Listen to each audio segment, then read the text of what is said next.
محترم مسلمانانو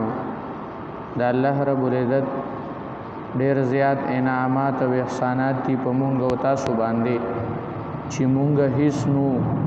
الله رب العزت په مونږ او تاسو باندې دا احسان وکړو چې الله جل جلاله مونږ او تاسو دی دنیا ته راولېږلو او بیا دی دنیا کې چې د الله رب العزت څومره نعمتونه او څومره احسانات په مونږ او تاسو باندې شوي دي نو قرآن مجید کې الله رب العزت فرمایي بیا چې وَإِن تَعُدُّوا نِعْمَةَ اللَّهِ لَا تُحْصُوهَا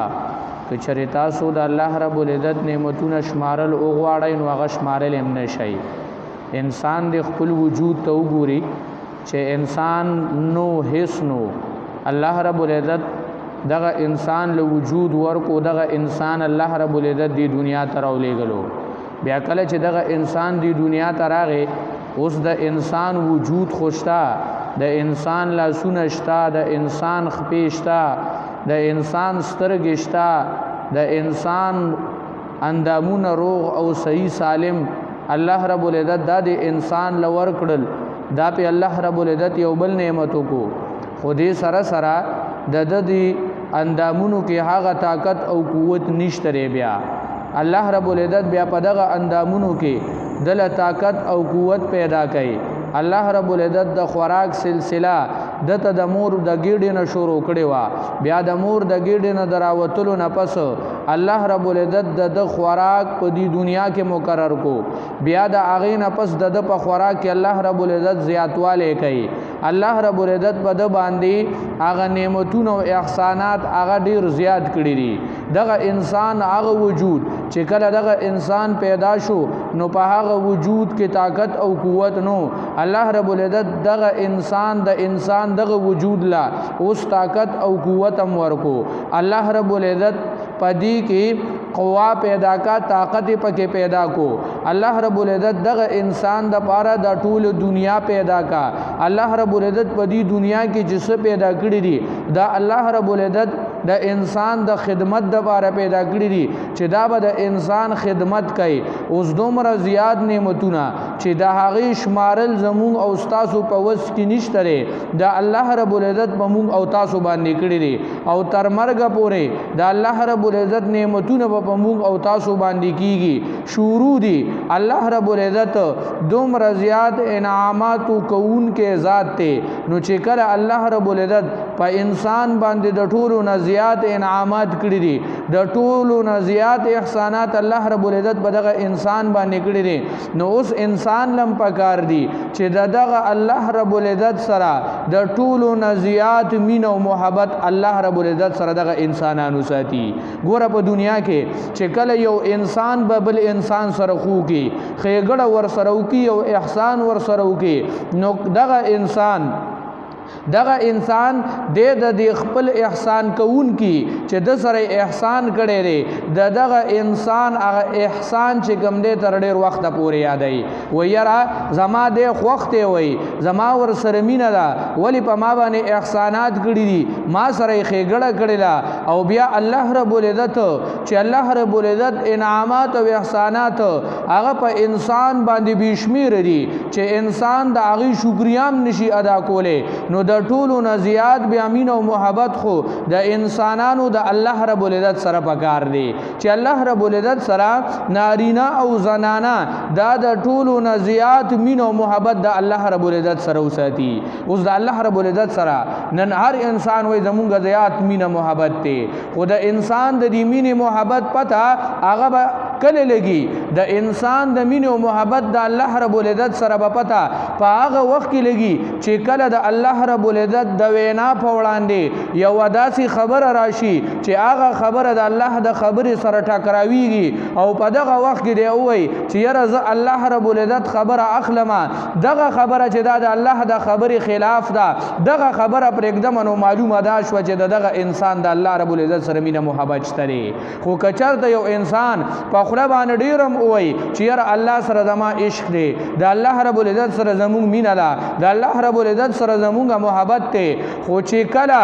یو داسې خبره راشي چې الله رب العزت فرمایي چې دا کار مکوئ دا د شریعت خلاف دی او بیا هغه کار زمونږ او ستاسو هغه کسان چې په خوله باندې د محبت د الله رب العزت سره دعوی کوي خو بیا هغه د شریعت خلاف کار دی وکړو نو بیا د هغه مینه محبت عشق د الله رب العزت سره نشته دی که د عشق او مینه محبت د الله رب العزت سره وي نو نن به دغه کار چې کوم الله رب العزت فرمایي دا کار مکوه نو د بیا چرم نو کړي خو مینه یې نشته دی یعنی په دنیا کې تاسو ته ما ویلې چا سره د احسان چا در سره احسان وکړو ښېګړه دی وکړه اوس که دی په یو کار باندې په یو خبره خفه کېږي نو موږ او تاسو بیا هغه کار نه کوو یاره وایي د ده په ما ډېر زیات احسانات دي وایي که زه دا کار کومه سبا رانه دی خفه کېږي نو بیا د الله رب العزت هغه انعامات او احسانات هغو په موږ او تاسو باندې ډېر زیات دي چې ما او تا په دنیا کې یو انسان چې هغه د احسان خیال ساتو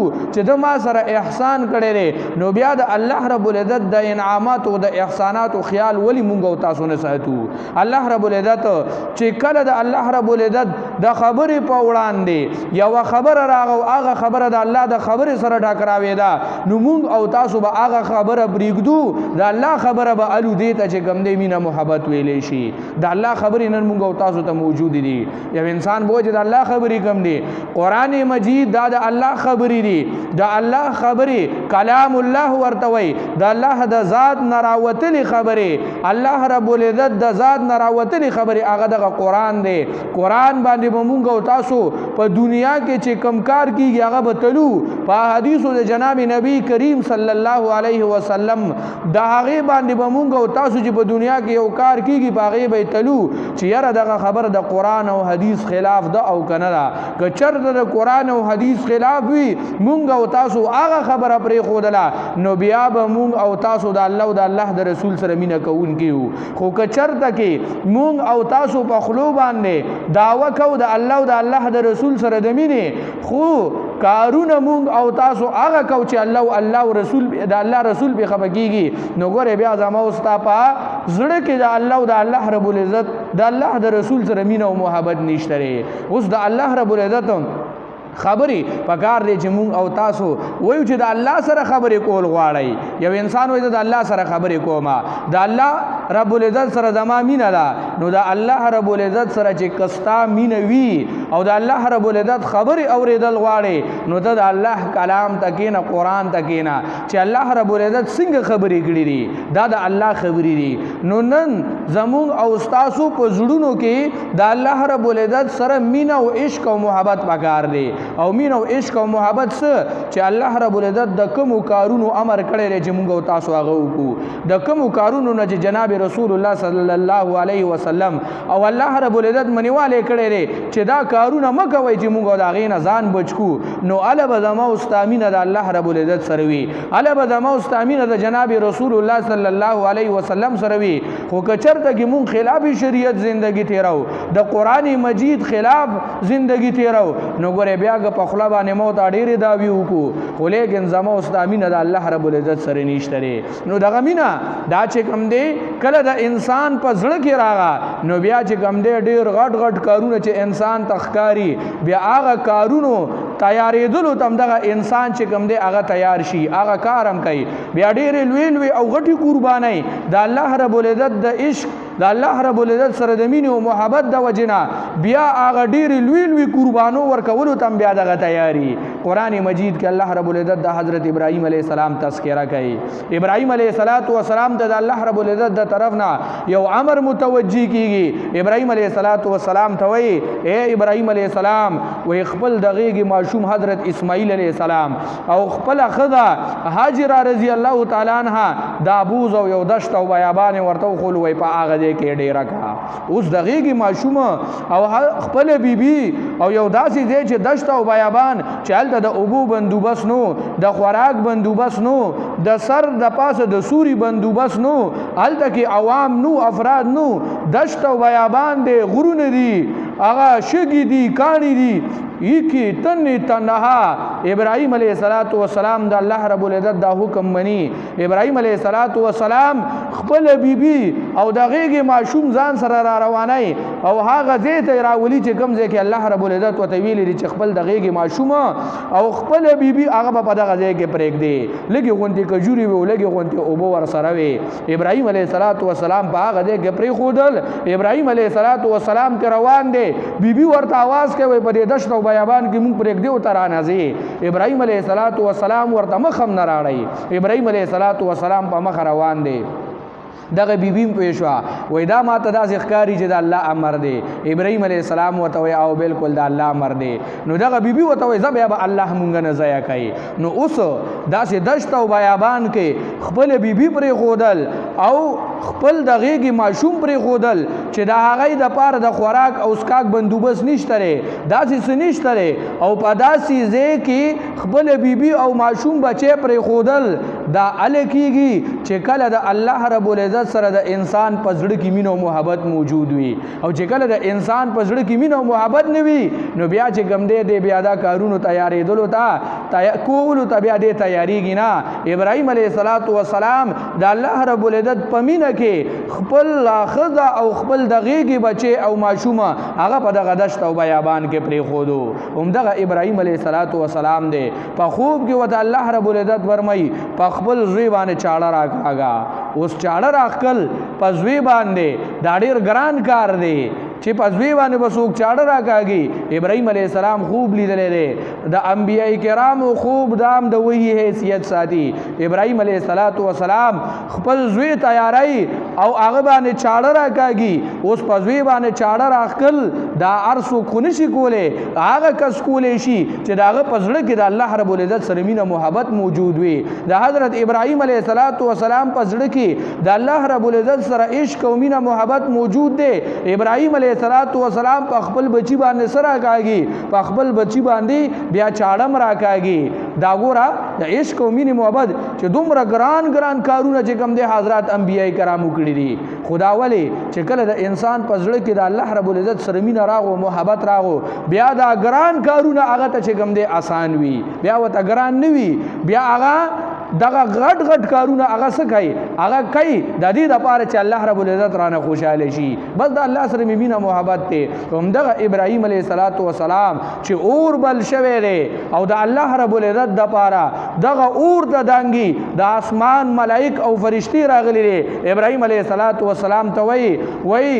د اوبو باران فرشته راغه وای کته وینو مونږ به باران راورو وای دا اور به مړ شي ابراهیم علیه السلام ورته وایي تاسو د زمای ساجد ضرورت نشته دی دغه شانتي د سیلای را طوفان راوستلو والا فرشته ابراهیم علیه السلام ورته وایي تاسو د زمای ضرورت نشته دی بس چا د پاره چې د اور ته دانګم بس هغه ما ویني وای نو دا اور ته دانګېدل اور ته ټوپ کول اوس اور سوځول کوي خو دې ته ور ټوپ وهل دا هغه سړی کولی شي چې د هغه په زړه کې د الله رب العزت سره مینه محبت وي چې هغه ووایي چې یاره زه دې اور ته هم وردانګمه خو چې الله رب العزت سره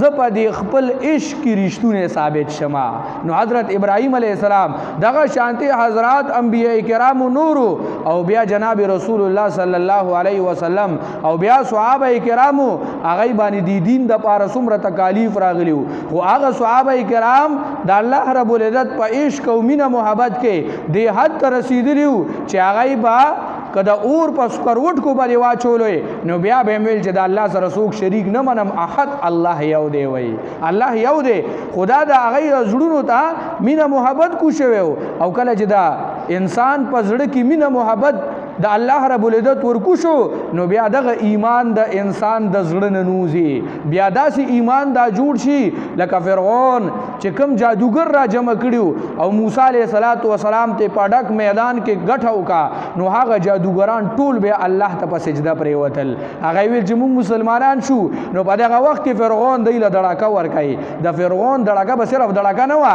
بلکې هغه به عملي کار هم کولو خو اوس ایمان زړه ته ګوشو د الله رب العزت هغه عشق او مینه محبت زړه ته ورکوشو نو هغه فرعون ته وایي و استاد دړکونه اوس مونږ نه یریږو چې څنګه سزا ته مونږ ته راکولو ته تیار بس مونږ ورته تیار یو ځکه چې مونږ مخکې خبر نه یو چې داسې یو ذات او داسې یو رب هم شته نو ګوره بیا دا ایمان دا د انسان زړه ته داسې ورکوشي داسې مضبوطۍ سره نو ګوره د انسان په زړه کې پکار دی چې د الله رب العزت سره مینه او محبت موجود وي نو بیا د دنیا دا کارونه دا بیا انسان ته آسان وي بیا د الله رب العزت اوامر ادا کول دا بیا انسان چې کوم دی په خوشحالۍ سره کولی شي بیا د ګناهونو نه ځان ساتل دا انسان چې کوم دی بیا په خوشحالۍ سره ځان د ګناه نه ساتلی شي نن چې مونږ او تاسو د الله رب العزت حکمونه نه منو د نبی علیه السلام په طریقو زندګي نه تیرو نو ګوره هسې که په خوله مونږ او تاسو ډېر هم ووایو چې یاره د مونږ د الله سره مینه ده د رسول الله صلی الله علیه وسلم سره مینه ده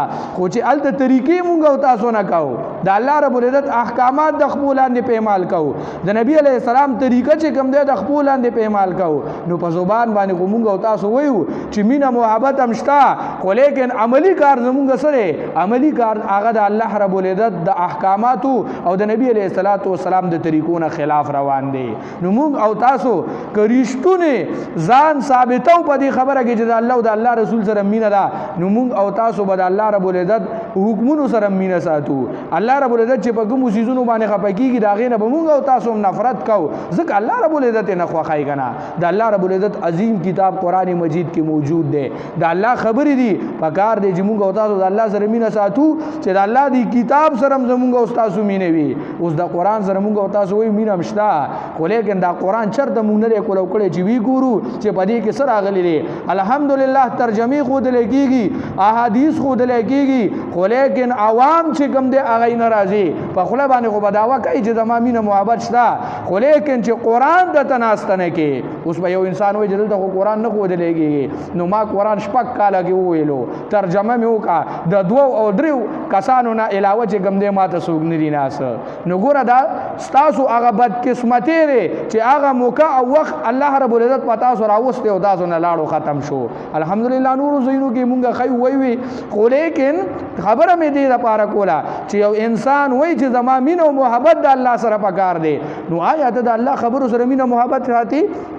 د رسول الله صلی الله علیه وسلم خبرو سره تاسو مینه محبت ساتئ تاسو ګورئ د صحابه کرامو حالات چې هغه کله د الله رب العزت سره مینه محبت نو هغه په هر کار کې د الله رب العزت سره د مینې خیال ساتلی دی حضرت عائشہ صدیقه رضی الله تعالی عنها یو ځل ناسته ده جناب رسول الله صلی الله علیه وسلم راغی چې وی قتل عائشہ صدیقه رضی الله تعالی عنها درهم ور سره دی او هغه وینځي او په پیاړی نو حضرت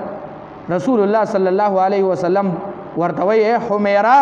وای دا سکه او ته د الله پیغمبر دا درهم دی او په پیا چو مدا وینځما نبی علیہ السلام وته ویل صدا پارا او ته د الله پیغمبر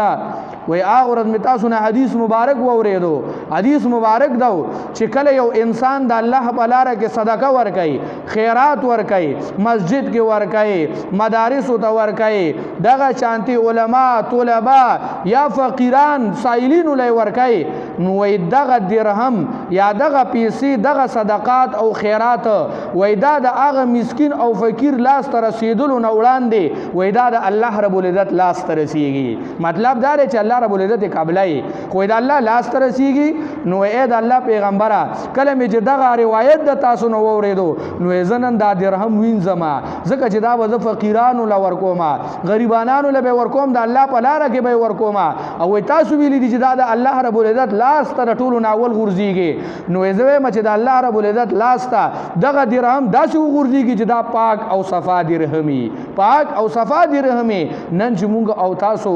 کمی پیسې ورکاو د الله په لار کې ورکاو نو د ټولو نه چې کم خراب لوټي هغه ټانکیدار لوټي هغه مونږ او تاسو نن هغه مدارس له ورکاو هغه غریبانو له ورکاو هغه مساجدو کې ورولو په چانده کې ورولو هغه د ټولو نه خراب لوټونه نن هغه د جمعات په چانده کې به موجود وي دا به مخکې خلکو کلندرانو ورکول ولا کته تیلو والا ورکې اوس خلکو اسانه طریقه جوړه کړې د بس مسجد کې به واچو وای بس په مسجد کې چلیږي وای نو ګوره لن تنالوا البر حتى حتی قرآن کې الله رب العزت فرمایي تاسو مکمل نیکی نشئ حاصلولې تر څو پورې چې تاسو خپل خوښ مال د الله په لاره کې نه وي ورکړی خوښ مال تاسو د الله په لاره کې نه وي ورکړی نن مونږ او تاسو مسلمانان هغه که په پیسو کې وي نو زاړه لوټونه که په سبزو کې وي نو خراب سبزیانې او که دغه شان د تلکارو کې وي نو چې کوم هغه بوی را پرېږدي نو هغه غریبانانو له ورکو دغه شانتي چې نور څیزونه وي نو په هغې کې مونږ او تاسو نه چې کوم شی ردي شي نو هغه پیش کوو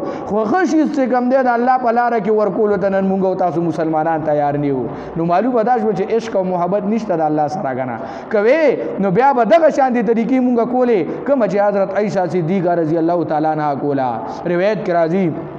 یو صحابي هغه به ګډې چیلۍ سره ولې د مدینې منورې نه بهر کله بچی ماقام راغې نو بیا به تپوس کولو وای د الله د طرف نه په نبی علیہ السلام خو سندي نازل شوی یا نبی علیہ السلام خدا دې خبره نه دا کړي حدیث مبارک کو نشته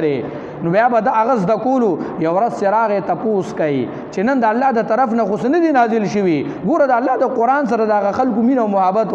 د الله د خبرو سره د خلکو مینه محبت چې د الله رب العزت سره مینه محبت خو د خبرو سره به مینه محبت کنه خو خبرې د الله رب العزت کتاب دی قران دی چاوته ویل چې نن الله رب العزت د طرف نه دا آیات را نازل کړي دي نازل شوه دي چې الله رب العزت په قسم خورلې دي چې اے بندګانانو تاسو ته رزق ورکوونکې زیما کله چې دا خبر اوریدا نو داسې افسوس یو کو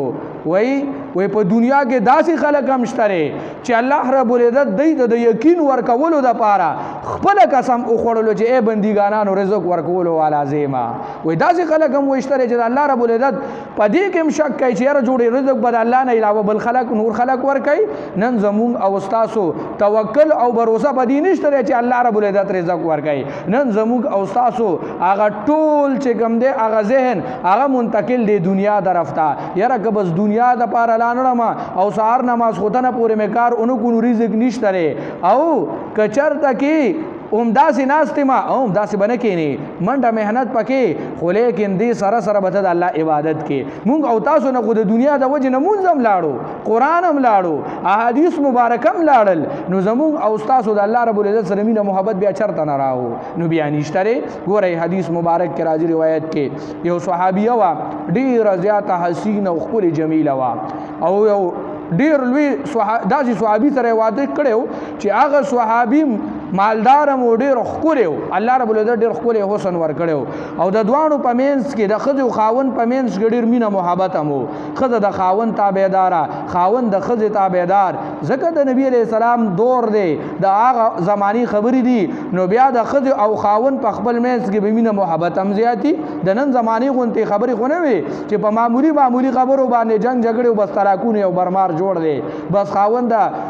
ښځې د حقوق نه خبر او ښځه د خاوند د حقوق نه خبر خاوند وای چې زما حقوق پورا کا ښځه وای زما حقوق پورا کا الان کې خبره دا ده چې خاوند وګڼي چې زما څه حقوق ته چې زه پورا کم او ښځه خپل وای چې زما څه حقوق ته چې زه پورا کما نو نن مونږ دا نه وای چې زما څه په ما باندې د ښځې حق ته چې زه پورا کم بلکې ښځې نه مونږ او تاسو مطالبه کوو چې ته زما حق پورا کا او ښځه دا نه وای چې د خاوند حق په ما باندې سره چې زه خپل پورا کم بلکې د خاوند نه مطالبه کوي چې ته زما حق پورا کا نو بس معامله ورانه ده نو خپل خو پورا کو نه د یو بل نه مطالبه کو نو دغه زنانه یو ځل تیری خاون اوبو غوستي چوبې ته غوستي هغه اوبو پسې لاړه چې دې راتلا خاون دلته سترګې ورغلی وي د شوی کله چې دا ښځه راغه چې وی قتل خاون اوده دی نو دی هغه د اوبو پیالی هغه لاس کې نیولې ده او دا ښځه چې کوم دی د خاون ته د سر ته ولاړه ده ګوره تابعداره ښځه هغه د خاون ته سر ته ولاړه ده تر څو پورې چې دا خاون نو ویښ شوی دا ښځه ورته ولاړه وه تر دې چې د دې خاون سترګې څه وخت پس وغړېدې چې وی قتل ښځه پیالی کې اوبه نیولې دي یا لوښي کې اوبه نیولې دي خاوند ډېر زیات خوشاله شو چې زما دا ښځه خو ډېره زیاته تابعداره ده نو دا خاوند ورته وایي ای ښځې وایي نن خو زه تا نه ډېر زیات خوشاله یم څه فرمایش چې ته نن ما نه کوې څه مطالبه کې نن به زه پوره کوم دا ښځه ورته وایي په خپله خبره کې پکای مضبوطې او ورته وایي او بالکل نو دا ښځه ورته وایي زه تا نه طلاق مطالبه کوم ماله به طلاق راکړي خاوند حیران شو عجیبه خبره ده دا ولی زستا حق نه ادا کوم ښځه ورته وایي نه حق مې ادا کې زه دې خوښ نیم او ورته وایي نه خوښ مې څه وجه ده ستا بېقدري رانه شوې ده نه ده شوې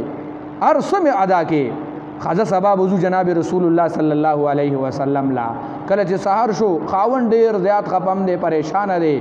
سحر روان دي جناب رسول الله صلی الله علیه وسلم مجلس روان دي پلار باندې چې راځي اوس دغه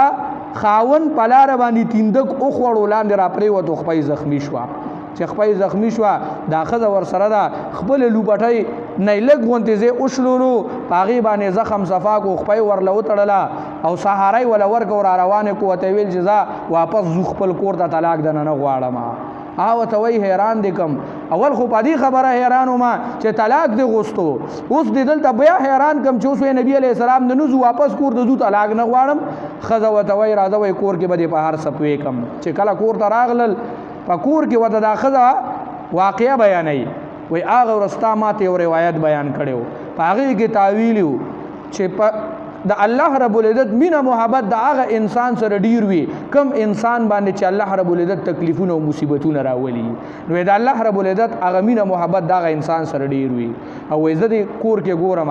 چې تا باندې هیڅ تکلیف نور راغلي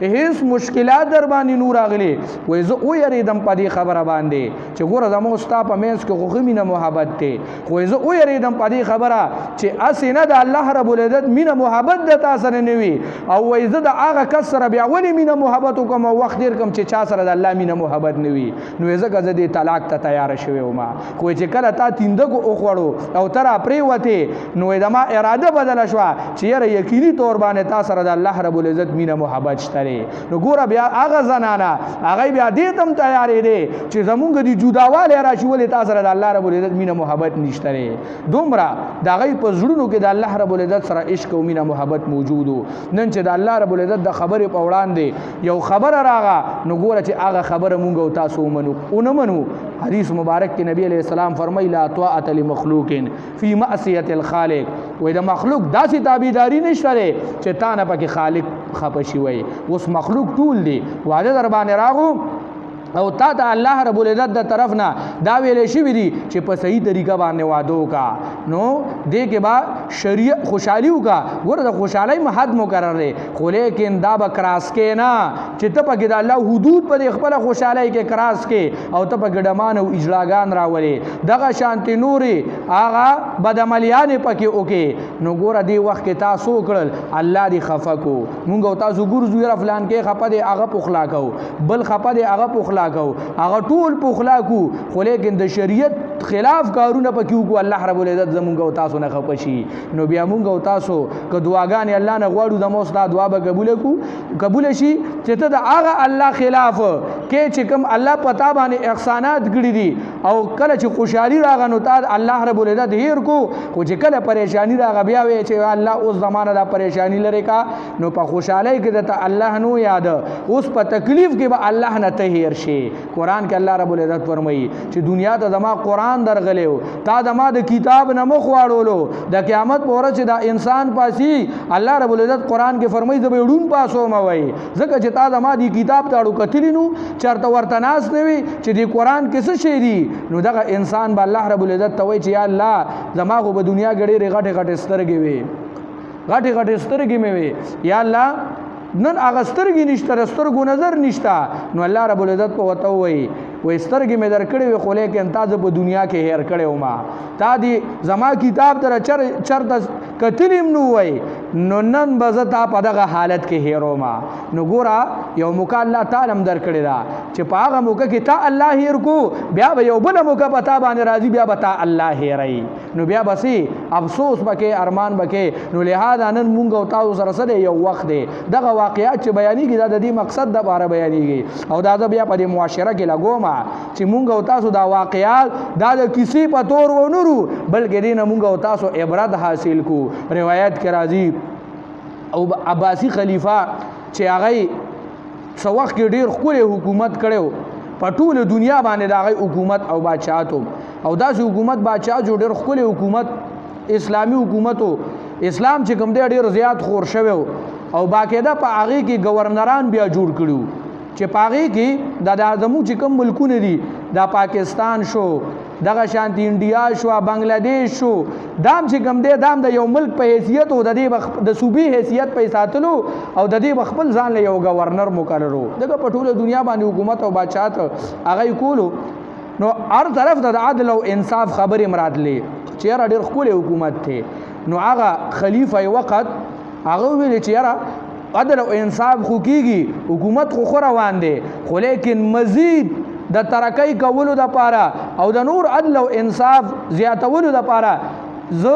داسې صغور کوم چې دا کم گورنران دي چې دوی نورم لږ په دې کې وړاندې شي وړاندې پکې لاړ شي نو دې دپاره هغه اډر جاری کو خلیفه وقت چې تاسو څومره گورنران دي دا ټول گورنران دي راجمع شي نو گورنرانو دپاره قاصد لاړو پیغام رسون کې لاړو گورنران په ورځ دوو کې چونکې د جهاز وخت خو نو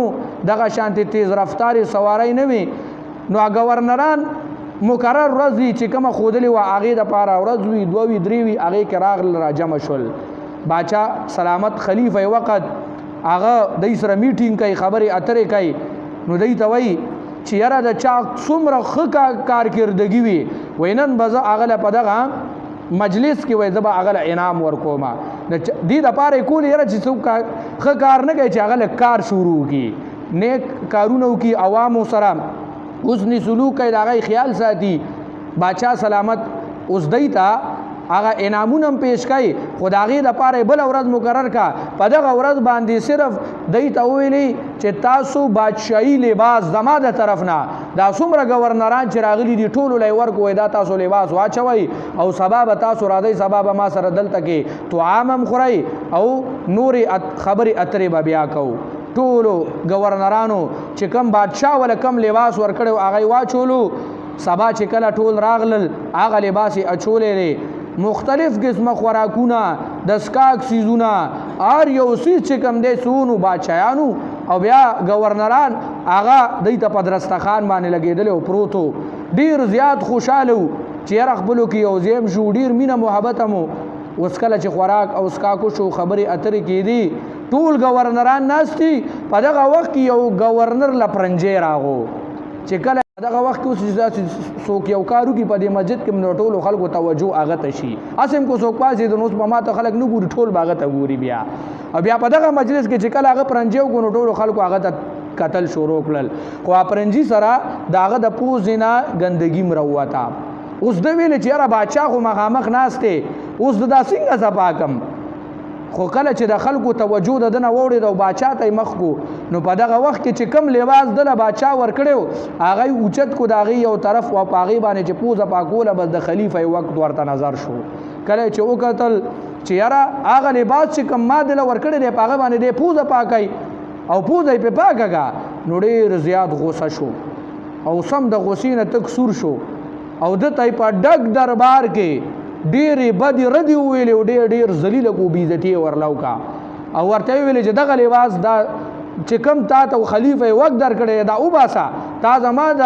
لباس بې حرمتي وکړه تا له دغه شانتي نو پکار تا دا ګندګري د پوزې چې کم دی په دې باندې پاکه دا خو زما خاص لباس و گورنرانو له مې ورکړی دی بهر حال د ډېره زیاته بېعزتي وشوه مجلس برخاست شو او ټول گورنران هم لاړل خپم شو دغه گورنر پکې بیزتی مو شو دنه گورنری مو واغستلی شو اوس بادشاہ سلامت هم ناست خپره وزیر ور سره په دغه دربار کې صرف دو په دو باندې ناشتي چې دغه طرف نه یو دربان راغی او دربان ته بادشاہ سلامت وای د نهاون اوسیدونکو یو گورنر دی تاسو سره ملاقات غواړي خبرې اترې کول راغو هم په دغه ځای کې ناستو خو بیا لاړو بیا راغی کله چې راغی نو بادشاہ سلامت ته هغه گورنر وای خلیفہ وقت ته وای تا نه یو دوه تپوسونه کول غواړم اول تپوس دا دی وای چې دغه گورنر کم چې دا پرنجیو کو نو دا تپوس دا نه کوم چې دا د خپل اختیار سره وکړو او کنه به اختیار او شو دا کار اختیاري دی او غیر اختیاري دی بادشاہ سلامت ورته وای وای گورنر په کلار کې نه وای بس دې کې ته ګوتې مو واه زو خپل لار دی نیسوي دویم تپوس ته نه کوي خلیفہ وقت نه وای بادشاہ سلامت وای تا چې په دې ډک دربار کې دغه گورنر بیزتی وکا د دې ذلیل کو وای آیا دا د چې کوم حرکت کړو وای د دې دپاره همدغه سزا لازمي وه چې تا ورکه او که نه د دې نه څه کمه سزا م وه. نو دغه ټیم کې ورته خلیفه وکت وای ګوره وای ستا د دې خبرو نه د محاسبې بوی راځي، لہذا وای په خبره پیښه کینی وای بیا به افسوس او ارمان کې وخت به در باندې تیری. نو دغه گورنر ورته وای بادشاہ سلامت وای دغه لباس چې تا کوم د هغه گورنر نه واغشتو وای دا لباس زم د تا ته نن پرېږدمه وای ځکه وای ما د دې نه یو خبره راوویسته چې نن تا دا لباس دا تا دی گورنر لور کړو عام انسان دی او تم انساني هغه ستا د لباس خیالونو ساتلو پاغي باندې پوزه پاکه کا نن په ډک دربار کې تا د هغه گورنر بیزتی وکا هغه دی ذلیل کو هغه د بد ورد اوله او هغه د خپل دربار نه وشړلو. الله رب العزت وي مونږ له د انسانيت لباس را کړی دی. اوس د دې مینه محبت تا ګورا وي الله مونږ له د انسانيت لباس را کړی دی او مونږ د دې استعمال اونکو دا خپل انسانیت ګندکو په ګناونو سره د الله په نافرمانیو سره. نو سبابا